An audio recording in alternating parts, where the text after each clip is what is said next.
Good morning बच्चों। इससे पिछली वीडियो में मैंने आपसे आइडियल सॉल्यूशंस के संबंध में चर्चा की थी। आज हम चर्चा कर रहे हैं नॉन आइडियल सॉल्यूशन अनादर्श विलियन की। तो समय को बर्बाद न करते हुए आइए शुरू करते हैं अनादर्श विलियन नॉन आइडियल सॉल्यूशंस। जैसा कि नाम से प्रतीत हो रहा है, आदर्श और अनादर्श एक दूसरे के जस्ट विपरीत, एक दूसरे के विरोधी। वे विलियन जो कि राउल्ट्स के नियम का पूर्णतः पालन करते हैं वे आदर्श विलियन कहलाते हैं। इसके विपरीत ऐसे विलियन जो राउल्ट्स के नियम का पूर्णतः पालन नहीं करते वे विलियन अनादर्श विलियन कहलाते हैं।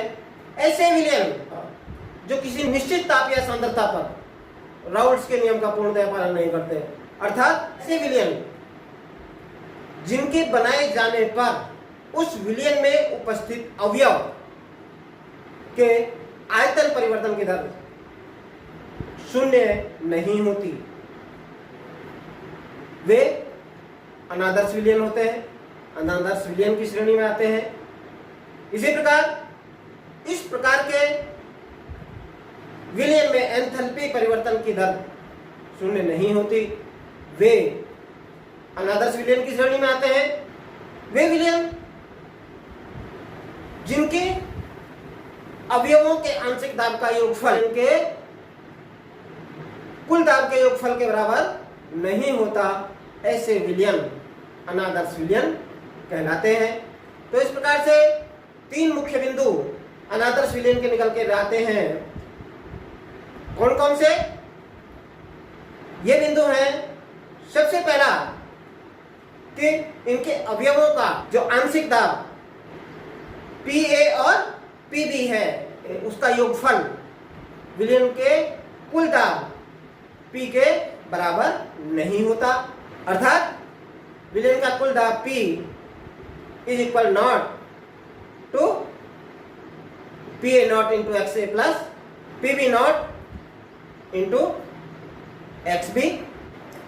दूसरा, विलियन के दोनों अवयव A और B को आपस में मिलाने पर विलियन का आयतन दोनों अवयवों के आयतन के बराबर नहीं होता, अर्थात हम कह सकते हैं delta V mixing is not equal to 0।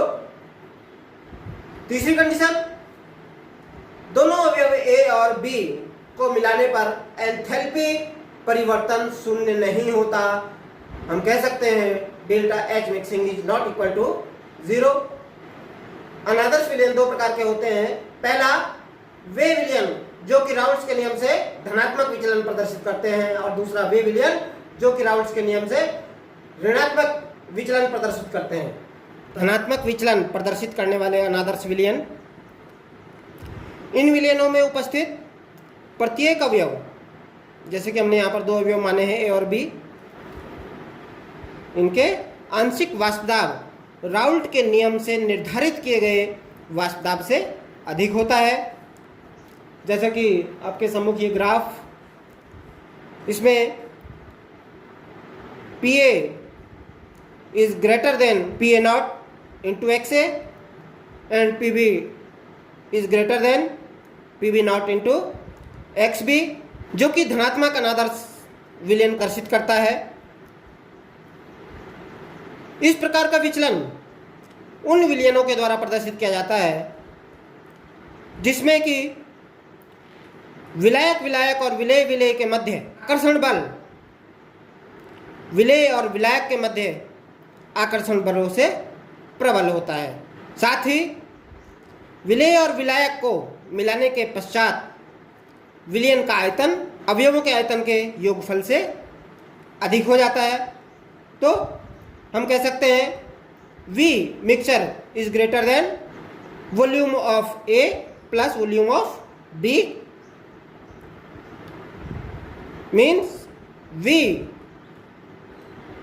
delta V mixture equal to plus deviation.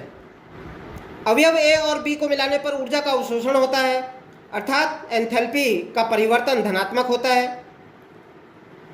तब हम कह सकते हैं delta H mixing is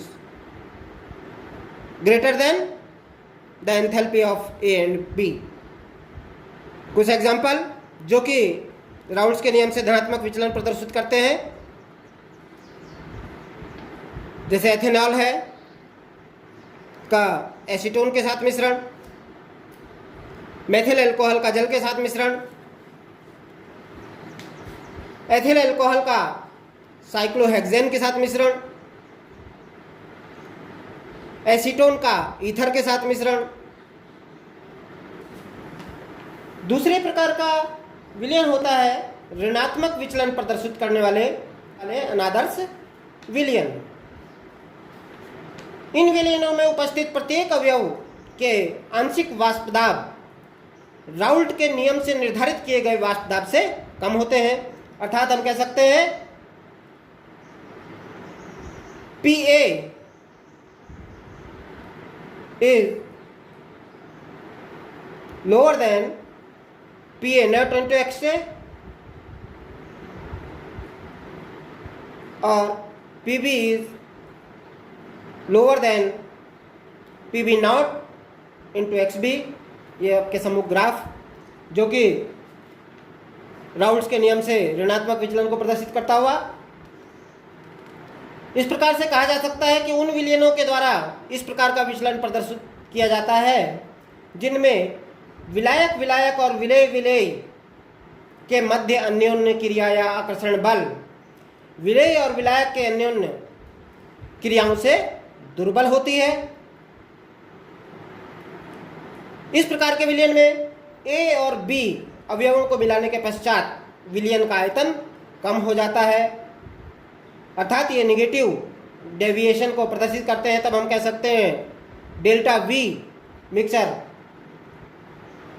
is lower than 0 या minus deviation minus V।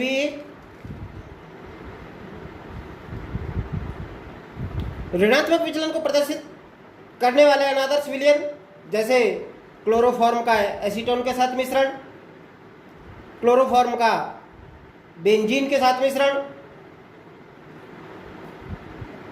Methyl alcohol का एसिटिक एसिड के साथ मिश्रण, जल का नाइट्रिक एसिड के साथ मिश्रण आदि।